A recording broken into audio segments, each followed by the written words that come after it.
بسم اللہ الرحمن الرحیم اللہم صلی علی سیدنا و مولانا محمد و علی آل سیدنا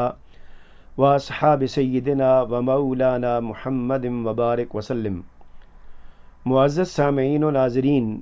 پروگرام 10 لمحات 10 تعلیمات کی نئی قسط میں حاضر ہیں۔ آج تاریخ اسلام میں سے حضرت ادریس علیہ السلام کی دعوت۔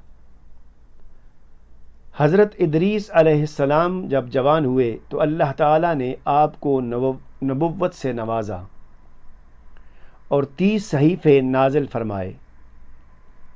نبوت ملتے ہی آپ نے دعوت و تبلیغ کا کام شروع کر دیا۔ مسلسل دعوت دینے کے باوجود تھوڑے سے لوگوں نے ایمان قبول کیا اور اکثر لوگ جھٹلانے اور ستانے میں لگے رہے۔ جب لوگوں کا ظلم و ستم اور اذیتیں حد سے بڑھ گئیں تو اللہ تعالیٰ کے حکم سے اہل ایمان کو لے کر بابل سے مصر تشریف لے گئے اور دریائے نیل کے کنارے آباد ہو گئے، اور آخری وقت تک لوگوں کے درمیان انہی کی زبان میں اللہ تعالیٰ کا پیغام اور دینی دعوت کا فریضہ انجام دیتے رہے۔ ادریس علیہ السلام کی شریعت اور دعوت کا خلاصہ یہ ہے کہ توحید پر ایمان لاؤ، آخرت کی نجات کے لیے اچھے عمل کرو، وہ تمام کاموں میں عدل و انصاف کرو، ایام بیت کے روزے رکھو، زکوٰۃ ادا کرو، نشہ آور چیزوں سے پرہیز کرو، شریعت کے مطابق اللہ تعالیٰ کی عبادت کرو وغیرہ۔ وہ آخری وقت تک لوگوں کو دین کی دعوت اور اچھے کاموں کی نصیحت کرتے ہوئے 365 سال کی عمر مبارک میں اپنے خالق حقیقی سے جا ملے۔ معزز سامعین و ناظرین، حضور نبی کریم صلی اللہ علیہ وآلہ وسلم کے دشمنوں میں سے سب سے بڑا دشمن ابو جہل تھا، اور ایک مرتبہ ابو جہل نے لات و عزیٰ کی قسم کھا کر کہا کہ اگر میں نے محمد صلی اللہ علیہ وآلہ وسلم کو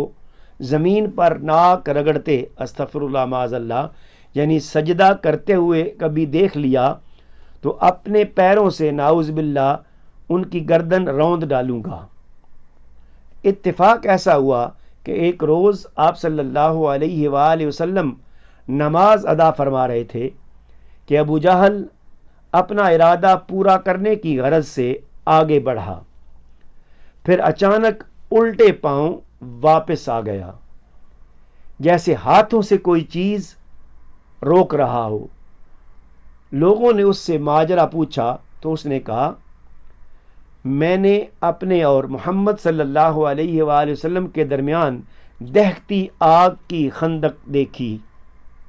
اور بڑا خوفناک منظر اور پر دیکھے۔ آپ صلی اللہ علیہ وآلہ وسلم نے فرمایا کہ اگر ابو جہل میرے قریب آ جاتا تو فرشتے اس کے ٹکڑے ٹکڑے کر کے لے جاتے۔ گویا اپنا ارادہ مکمل کرنے میں ابو جہل ناکام ہوا اور اس پر خوف طاری ہو گیا۔ اس حدیث پاک کو امام مسلم نے روایت کیا ہے۔ معزز سامعین و ناظرین، خواتین کے لیے پردہ اور حجاب فرض ہے۔ سورہ احزاب کی آیت نمبر 33 میں فرمان باری تعالیٰ ہے، اے عورتوں، تم اپنے گھروں میں ٹھہری رہا کرو اور دور جاہلیت کی طرح بے پردہ مت پھرا کرو۔ معزز سامعین و ناظرین، تمام مسلمان عورتوں کے لیے ضروری ہے کہ جب کسی سخت ضرورت کے تحت گھر سے نکلیں تو اچھی طرح پردے کا خیال رکھتے ہوئے باہر جائیں، کیونکہ پردے کا خیال رکھنا عورتوں کے لیے لازم ہے۔ معزز سامعین و ناظرین، ہم اکثر نماز ادا کرتے ہیں تو نماز ادا کرنے کے بعد بھی ہمیں دعائیں کرنی چاہیے، اور انہی دعاؤں میں سے ایک دعا حضرت امام ابو داؤد علیہ رحمہ نے اپنی کتاب السنن میں حدیث پاک نقل کی ہے کہ رسول اکرم صلی اللہ علیہ وآلہ وسلم نے حضرت معاذ رضی اللہ تعالی عنہ سے فرمایا، اے معاذ، میں تم کو وصیحت کرتا ہوں کہ کسی نماز کے بعد اس دعا کو ترک نہ کرنا، یعنی ہر نماز کے بعد اس دعا کو لازمی پڑھنا۔ اور وہ دعا کیا ہے؟ اللہم اعنی علی ذکرک و شکرک و حسن عبادتک، اے اللہ اپنا ذکر و شکر کرنے اور اچھے طریقے سے عبادت کرنے پر میری مدد فرما۔ اس حدیث مبارکہ میں جہاں پر آقا کریم نے دعا سکھائی ہے، وہیں پر یہ بھی آپ نے سکھا دیا کہ نماز کے بعد دعا کرنا سنت نبوی ہے۔ معزز سامعین و ناظرین،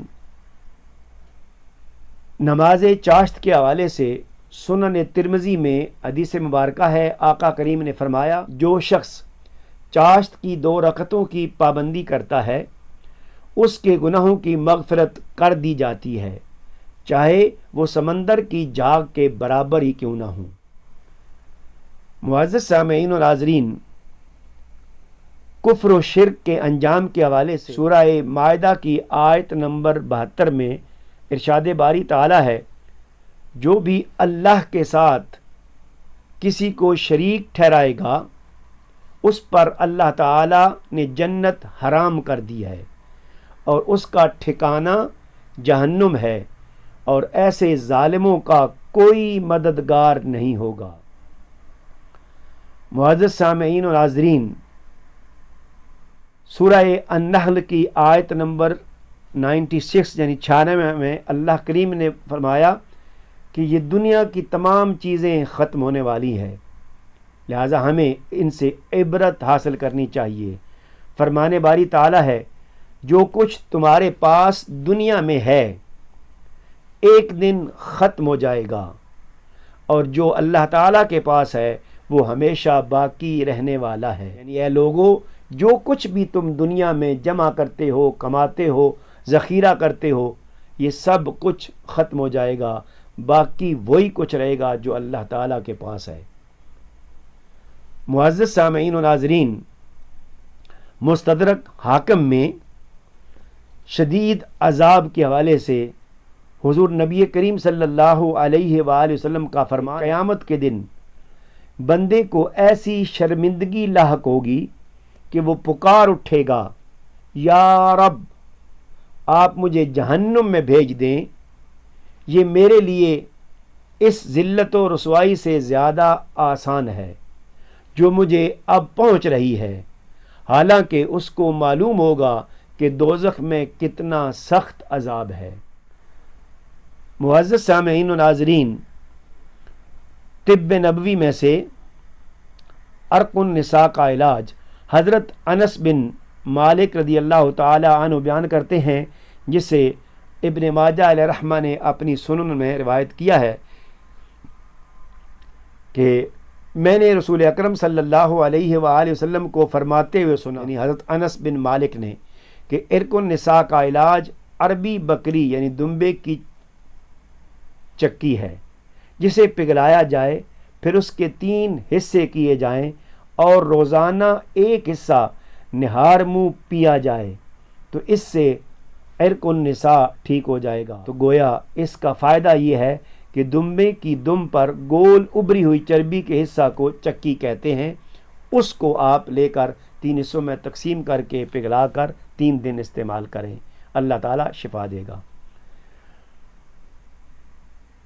شعب الایمان امام بہقی کی کتاب ہے، اس میں رسول اکرم صلی اللہ علیہ وآلہ وسلم کا فرمان مبارک ہے کہ آپ نے حضرت ابو ذر رضی اللہ تعالیٰ عنہ کو نصیحت فرمائی